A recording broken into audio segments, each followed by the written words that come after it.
being chapter president while the Plan4Health projects were underway was that we weren't able to do as much as we wanted to at the chapter level. We set up all the protocols and communication channels that we should have to make sure the lessons learned and the good stories were getting shared with our membership. But on a volunteer basis, that's really all we were able to do. So when I saw Planners for Health come around, I was like, this is fantastic, because this will literally be someone's job now. We are no longer relying on a volunteer to implement something as important and vast as integrating health and planning.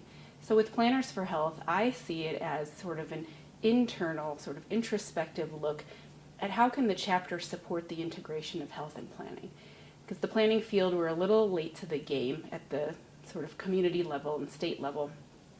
And this is our chance. I really feel like it's on people's minds. We understand why to do it.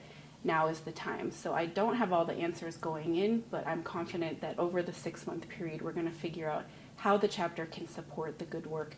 And I'm really inspired by examples like Be Well, Bensonville, Jackson County, and Kane County, because they are making it happen. They make it look effortless, and we want to replicate that across our state.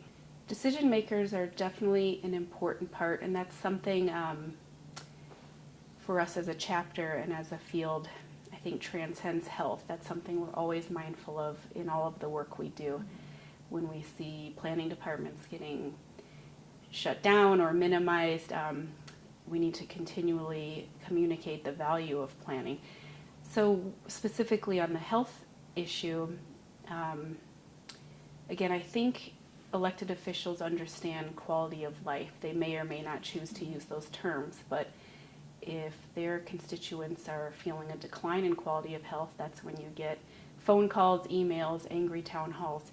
So I think as the chapter works on Planners for Health and assesses its own capacity to support the integration of health and planning in Illinois, we're going to have that piece where we not only figure out how to do it, but then communicate it to our allied professionals, the general public, and in particular elected officials.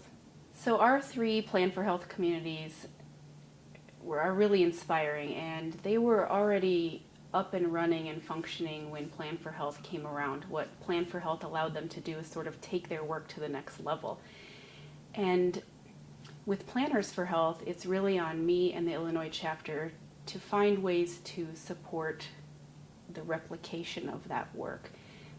So where existing coalitions exist, I think the focus will be finding ways to help them take their work to the next level. And in some communities, it's going to be building a coalition from the ground.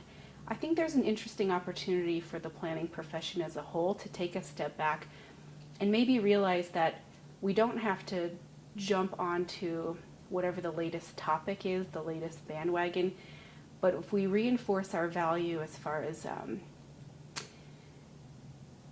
helping the most vulnerable,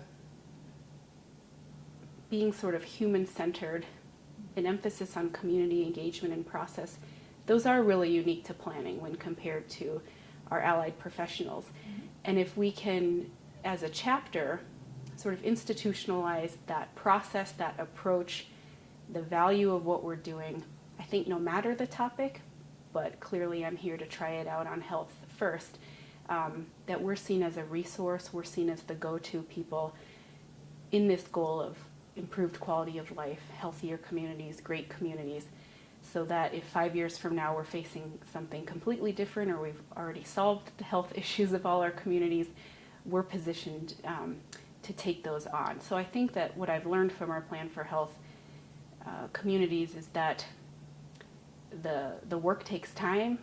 It's very place-based, community-specific, and I'm not just trying to throw out buzzwords, but relationships are important. We've got to nurture and support those coalitions because they have a lifetime, and they're not a static thing. And that's something the Illinois chapter can do.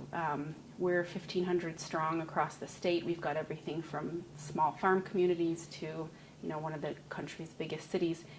So if we can be respectful of the context of the community, but replicate that work, that's something I would feel very proud of.